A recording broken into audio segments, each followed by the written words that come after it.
Every bastard in the joint must have known I was on the loose by now. I couldn't afford to waste any more time.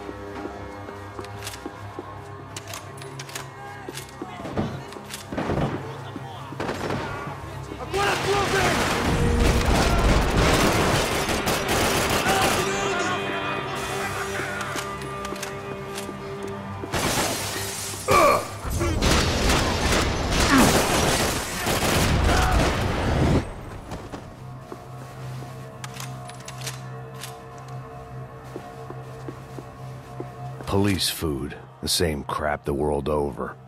But I could reminisce about the old days later. For now, there was more pressing matters to deal with.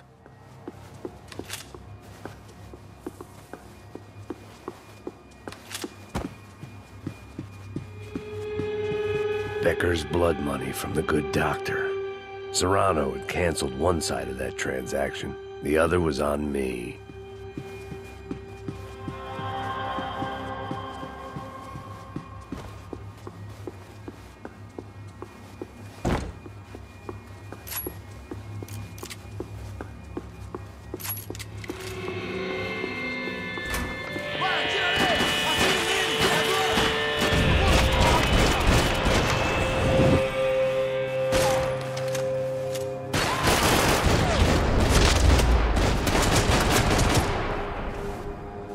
Come from the control room. It looked like the security cameras were still running.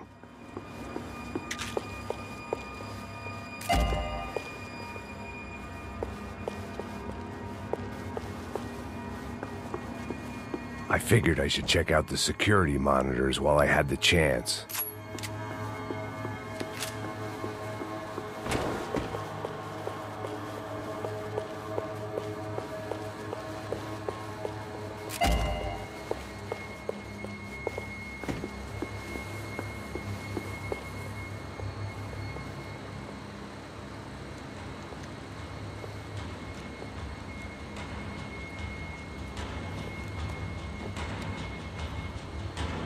It looked like the prisoners were giving them a run for their money. That's what happens when you hand some roided-up halfwit a commando uniform with special on the front and let him ride around his hometown in a tank playing soldiers. Sooner or later, someone's gonna decide he's not so special. There were a bunch more in the elevator, tooled up like they were about to roll into Fallujah. And of course, they were headed my way.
If the heat was rising, that meant I was getting closer to the source. I had to keep moving.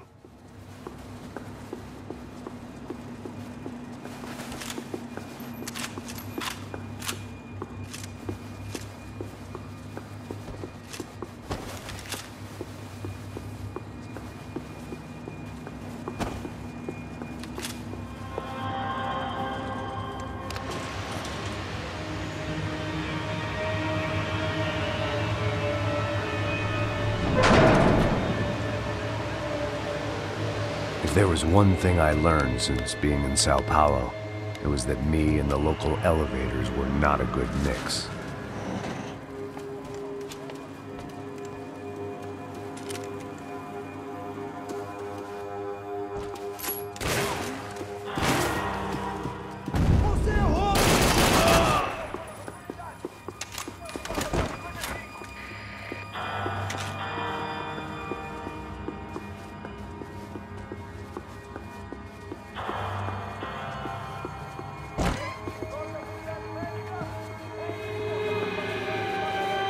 Whatever depressing fate lay on the other side of those doors, there was no point in putting it off any longer.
I'd killed more cops than Sao Paulo's own David and Goliath.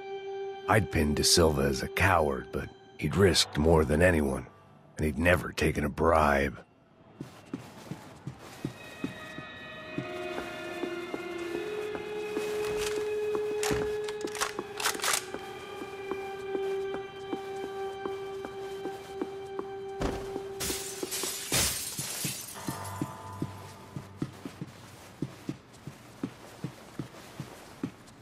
AUP. Those were the guys who jumped the yacht in Panama.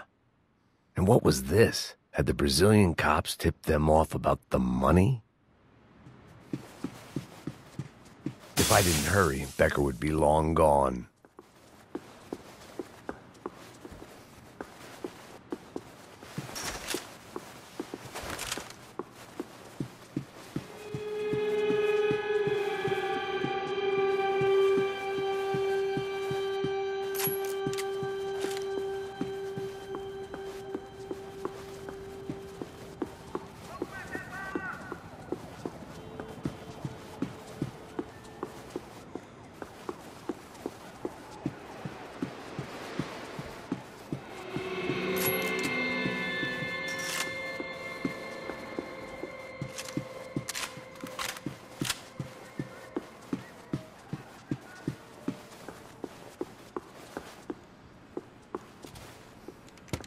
I still didn't know how I'd gone from drinking myself numb in New Jersey to looting corpses in Brazil. But this was where I was, 5,000 miles from a home I couldn't go back to, on another suicide mission to clean up a mess that wasn't even mine.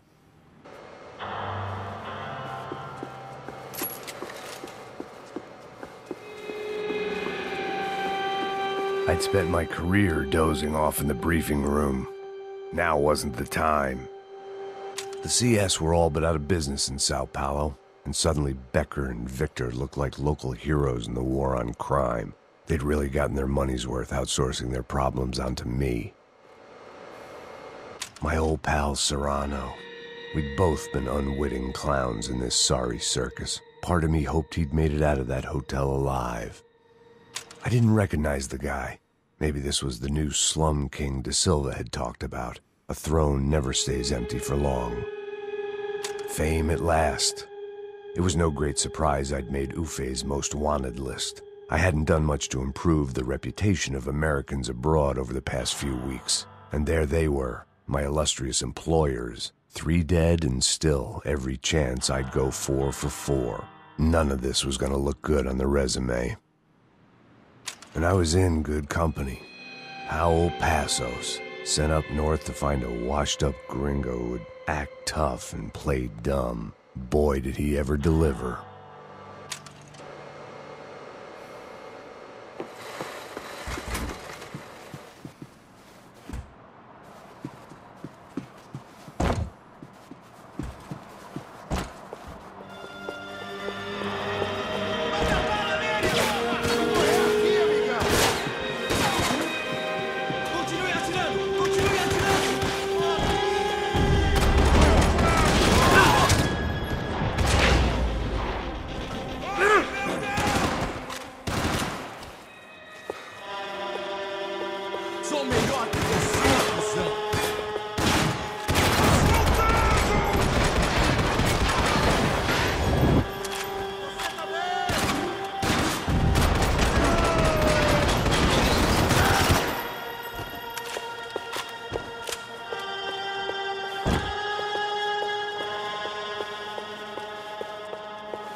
It was starting to feel as if I'd never leave that place. Like one of those nightmares where you keep running and running, only to discover you're chasing yourself.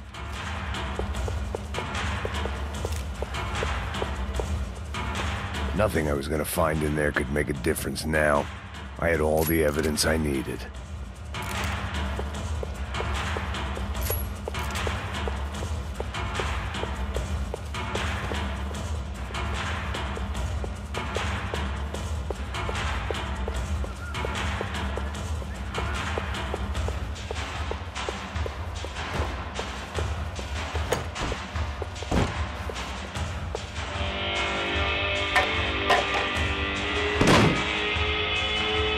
Tear gas. This wasn't good. I needed to find a way out of that stairwell and fast. That would have been too easy. This was a waste of time.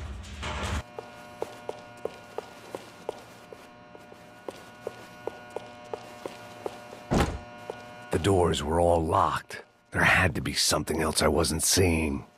That would have been too easy.